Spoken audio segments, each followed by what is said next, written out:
ನಮಸ್ಕಾರ ಸ್ನೇಹಿತರೆ. ಕರ್ನಾಟಕದ ನೆಲದಲ್ಲಿ ಸಾವಿರಾರು ಕಲ್ಲುಗಳು ಇಂದಿಗೂ ಒಂದು ಅದ್ಭುತ ಸಾಮ್ರಾಜ್ಯದ ಕಥೆಯನ್ನು ಹೇಳುತ್ತಿವೆ. ಅದು ಸಾಮಾನ್ಯ ಕಲ್ಲುಗಳಲ್ಲ. ಒಂದು ಕಾಲದಲ್ಲಿ ದಕ್ಷಿಣ ಭಾರತದ ಅತ್ಯಂತ ವೈಭವಶಾಲಿ ಸಾಮ್ರಾಜ್ಯದ ರಾಜಧಾನಿಯಾಗಿದ್ದ ಹಂಪಿಯ ಅವಶೇಷಗಳು. ಇಂದು ನಾವು ಹಂಪಿಯ ಇತಿಹಾಸ, ವಿಜಯನಗರ ಸಾಮ್ರಾಜ್ಯದ ವೈಭವ, ಪ್ರಸಿದ್ಧ ದೇವಾಲಯಗಳು ಮತ್ತು ಹಂಪಿಯ ಕೆಲವು ಕುತೂಹಲಕಾರಿ ಸಂಗತಿಗಳನ್ನು ತಿಳಿದುಕೊಳ್ಳೋಣ. ಹಂಪಿ ಎಂದರೇನು? ಹಂಪಿ ಕರ್ನಾಟಕದ ತುಂಗಭದ್ರಾ ನದಿಯ ತೀರದಲ್ಲಿರುವ ಐತಿಹಾಸಿಕ ನಗರ. ಇದು ವಿಜಯನಗರ ಸಾಮ್ರಾಜ್ಯದ ರಾಜಧಾನಿಯಾಗಿತ್ತು. 14ನೇ ಶತಮಾನದಿಂದ 16ನೇ ಶತಮಾನದವರೆಗೆ ಹಂಪಿ ಅತ್ಯಂತ ಪ್ರಮುಖ ರಾಜಕೀಯ, ಧಾರ್ಮಿಕ, ಸಾಂಸ್ಕೃತಿಕ ಮತ್ತು ವ್ಯಾಪಾರ ಕೇಂದ್ರವಾಗಿತ್ತು. ಯುನೆಸ್ಕೋ ಪ್ರಕಾರ ಹಂಪಿ ಪ್ರದೇಶದಲ್ಲಿ 600ಕ್ಕೂ ಹೆಚ್ಚು ಉಳಿದಿರುವ ಸ್ಮಾರಕಗಳು ಮತ್ತು ಅವಶೇಷಗಳಿವೆ. ಇಂದು ನೋಡಿದಾಗ ಕಲ್ಲಿನ ಅವಶೇಷಗಳಂತೆ ಕಾಣುವ ಈ ಸ್ಥಳ ಒಂದು ಕಾಲದಲ್ಲಿ ಭವ್ಯ ದೇವಾಲಯಗಳು, ಅರಮನೆಗಳು, ಮಾರುಕಟ್ಟೆಗಳು ಮತ್ತು ವಿಶಾಲ ನಗರ ವ್ಯವಸ್ಥೆಯನ್ನು ಹೊಂದಿದ್ದ ಮಹಾನಗರವಾಗಿತ್ತು. ವಿಜಯನಗರ ಸಾಮ್ರಾಜ್ಯ. ವಿಜಯನಗರ ಸಾಮ್ರಾಜ್ಯದ ಆರಂಭವು ದಕ್ಷಿಣ ಭಾರತದ ಇತಿಹಾಸದಲ್ಲಿ ಮಹತ್ವದ ತಿರುವು. ಈ ಸಾಮ್ರಾಜ್ಯದ ರಾಜಧಾನಿಯಾಗಿ ಹಂಪಿ ಬೆಳೆಯುತ್ತಾ ಹೋಯಿತು. ವಿಶೇಷವಾಗಿ ಶ್ರೀ ಕೃಷ್ಣದೇವರಾಯನ ಆಳ್ವಿಕೆಯ ಅವಧಿ ವಿಜಯನಗರದ ವೈಭವದ ಪ್ರಮುಖ ಕಾಲಘಟ್ಟಗಳಲ್ಲಿ ಒಂದಾಗಿತ್ತು.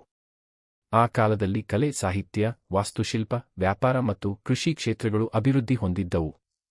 ವಿದೇಶಿ ಪ್ರವಾಸಿಗರ ಬರಹಗಳಲ್ಲಿಯೂ ವಿಜಯನಗರದ ಶ್ರೀಮಂತಿಕೆ ಮತ್ತು ವೈಭವದ ಉಲ್ಲೇಖಗಳು ಕಂಡುಬರುತ್ತವೆ.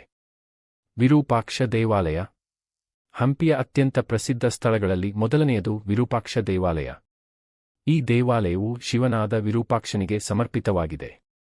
ಇಂದಿಗೂ ಇಲ್ಲಿ ಪೂಜೆ ನಡೆಯುತ್ತಿರುವುದು ಹಂಪಿಯ ವಿಶೇಷತೆಗಳಲ್ಲಿ ಒಂದು. ದೇವಾಲಯದ ಎತ್ತರವಾದ ಗೋಪುರ, ಮಂಟಪಗಳು ಮತ್ತು ಶಿಲ್ಪಕಲೆ ವಿಜಯನಗರದ ವಾಸ್ತುಶಿಲ್ಪದ ವೈಭವವನ್ನು ತೋರಿಸುತ್ತವೆ. ವಿರೂಪಾಕ್ಷ ದೇವಾಲಯದ ಗೋಪುರ. ದೇವಾಲಯದ ಒಳಾಂಗಣ. ವಿಜಯ ವಿಠ್ಠಲ ದೇವಾಲಯ. ಮುಂದೆ ಬರುವ ಮತ್ತೊಂದು ಅದ್ಭುತ ಸ್ಥಳವೆಂದರೆ ವಿಜಯ ವಿಠ್ಠಲ ದೇವಾಲಯ. ಇದು ಹಂಪಿಯ ಅತ್ಯಂತ ಸುಂದರ ಮತ್ತು ಅಲಂಕೃತ ವಾಸ್ತುಶಿಲ್ಪಗಳಲ್ಲಿ ಒಂದಾಗಿದೆ. ಇಲ್ಲಿನ ಅತ್ಯಂತ ಪ್ರಸಿದ್ಧ ಆಕರ್ಷಣೆ ಕಲ್ಲಿನ ರಥ. ಗ್ರಾನೈಟ್ ಕಲ್ಲಿನಿಂದ ನಿರ್ಮಿಸಲಾದ ಈ ರಥವು ವಿಜಯನಗರ ವಾಸ್ತುಶಿಲ್ಪದ ಅದ್ಭುತ ಉದಾಹರಣೆಯಾಗಿದೆ. ವಿಠ್ಠಲ ದೇವಾಲಯದ ಸಂಕೀರ್ಣದಲ್ಲಿ ಮಂಟಪಗಳು, ಪುಷ್ಕರಣಿ ಮತ್ತು ವಿಶಿಷ್ಟ ಶಿಲ್ಪಕಲೆಗಳನ್ನು ಕಾಣಬಹುದು. Stone chariot Vitthala temple. ಸಂಗೀತ ಸ್ತಂಭಗಳು. ವಿಜಯ ವಿಠ್ಠಲ ದೇವಾಲಯದ ಮತ್ತೊಂದು ಪ್ರಸಿದ್ಧ ವೈಶಿಷ್ಟ್ಯವೆಂದರೆ ಅದರ ಸಂಗೀತ ಸ್ತಂಭಗಳು. ಈ ಸ್ತಂಭಗಳು ವಿಜಯನಗರ ಕಾಲದ ಶಿಲ್ಪಿಗಳ ಅತ್ಯುತ್ತಮ ಕೌಶಲ್ಯವನ್ನು ತೋರಿಸುತ್ತವೆ. ಹಂಪಿಯ ವಾಸ್ತುಶಿಲ್ಪದಲ್ಲಿ ಕಲ್ಲನ್ನು ಕೇವಲ ಕಟ್ಟಡ ನಿರ್ಮಾಣಕ್ಕೆ ಮಾತ್ರವಲ್ಲದೆ ಕಲಾತ್ಮಕವಾಗಿ ಬಳಸಿರುವುದನ್ನು ಇಲ್ಲಿ ಕಾಣಬಹುದು. ಲೋಟಸ್ ಮಹಲ್. ಹಂಪಿಯ ಮತ್ತೊಂದು ಪ್ರಸಿದ್ಧ ಸ್ಮಾರಕ ಲೋಟಸ್ ಮಹಲ್. ಇದರ ವಿನ್ಯಾಸವು ಇತರ ದೇವಾಲಯಗಳಿಗಿಂತ ವಿಭಿನ್ನವಾಗಿದೆ. ವಿಜಯನಗರದ ಕೆಲವು ರಾಜಕೀಯ ಮತ್ತು ಅರಮನೆ ಕಟ್ಟಡಗಳಲ್ಲಿ ಭಾರತೀಯ ವಾಸ್ತುಶೈಲಿಯ ಜೊತೆಗೆ ಇಂಡೋ-ಇಸ್ಲಾಮಿಕ್ ವಾಸ್ತುಶೈಲಿಯ ಅಂಶಗಳೂ ಕಂಡುಬರುತ್ತವೆ. ಯುನೆಸ್ಕೋ ಕೂಡ ಲೋಟಸ್ ಮಹಲ್ ಮತ್ತು ಆನೆಗಳ ಲಾಯದಂತಹ ಕಟ್ಟಡ. ಆನೆಗಳ ಲಾಯ. ಇನ್ನೊಂದು ಪ್ರಸಿದ್ಧ ಕಟ್ಟಡವೆಂದರೆ ಆನೆಗಳ ಲಾಯ. ಹೆಸರೇ ಹೇಳುವಂತೆ ಇದು ರಾಜಮನೆತನದ ಆನೆಗಳಿಗೆ ಸಂಬಂಧಿಸಿದ ಕಟ್ಟಡವಾಗಿತ್ತು. ಇದರ ಭವ್ಯ ಕಮಾನುಗಳು ಮತ್ತು ಗುಮ್ಮಟದ ವಿನ್ಯಾಸಗಳು ಹಂಪಿಯ ವಿಶಿಷ್ಟ ವಾಸ್ತುಶೈಲಿಯನ್ನು ತೋರಿಸುತ್ತವೆ. ನರಸಿಂಹ ಮೂರ್ತಿ. ಹಂಪಿಯಲ್ಲಿ ಕಾಣಸಿಗುವ ಮತ್ತೊಂದು ಪ್ರಸಿದ್ಧ ಏಕಶಿಲಾ ಶಿಲ್ಪವೆಂದರೆ ಯೋಗ ನರಸಿಂಹ ಮೂರ್ತಿ. ಒಂದೇ ಬೃಹತ್ ಕಲ್ಲಿನಲ್ಲಿ ಕೆತ್ತಲಾದ ಈ ಶಿಲ್ಪವು ಹಂಪಿಯ ಶಿಲ್ಪಕಲೆಯ ಅದ್ಭುತತೆಯನ್ನು ತೋರಿಸುತ್ತದೆ. ಮಹಾನವಮಿ ದಿಬ್ಬ.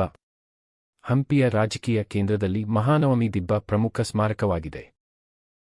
ಇದು ವಿಜಯನಗರ ಅರಸರ ರಾಜಮನೆತನದ ವೈಭವ ಮತ್ತು ಸಾರ್ವಜನಿಕ ಸಮಾರಂಭಗಳ ಪರಂಪರೆಯನ್ನು ಅರ್ಥಮಾಡಿಕೊಳ್ಳಲು ಸಹಾಯ ಮಾಡುವ ಪ್ರಮುಖ ಅವಶೇಷವಾಗಿದೆ.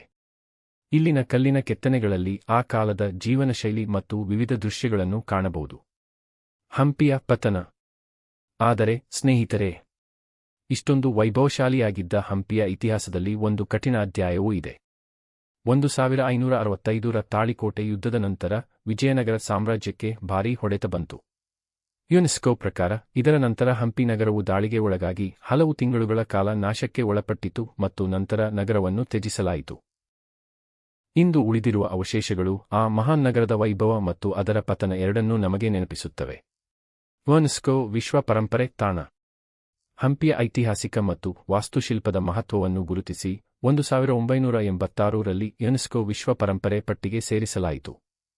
ಇಂದು ಹಂಪಿ ಕೇವಲ ಕರ್ನಾಟಕದ ಪ್ರವಾಸಿ ತಾಣವಲ್ಲ. ಇದು ಭಾರತದ ಶ್ರೀಮಂತ ಇತಿಹಾಸ ಮತ್ತು ವಾಸ್ತುಶಿಲ್ಪದ ಪ್ರಮುಖ ಸಾಕ್ಷಿಯಾಗಿದೆ. ಎಂಡಿಂಗ್ ವಿಶುವಲ್ ಸೂರ್ಯಾಸ್ತದ ಹಂಪಿ ತುಂಗಭದ್ರಾ ನದಿ. ಹಾಗಾದರೆ ಸ್ನೇಹಿತರೆ, ಹಂಪಿ ಎಂದರೆ ಕೇವಲ ಕಲ್ಲಿನ ಅವಶೇಷಗಳಲ್ಲ. ಪ್ರತಿಯೊಂದು ಕಲ್ಲಿನಲ್ಲೂ ಒಂದು ಕಥೆ ಇದೆ. ಪ್ರತಿಯೊಂದು ದೇವಾಲಯದಲ್ಲೂ ಒಂದು ಇತಿಹಾಸ ಇದೆ. ಪ್ರತಿಯೊಂದು ಶಿಲ್ಪದಲ್ಲೂ ನಮ್ಮ ಪೂರ್ವಜರ ಕಲಾ ಪ್ರತಿಭೆ ಅಡಗಿದೆ.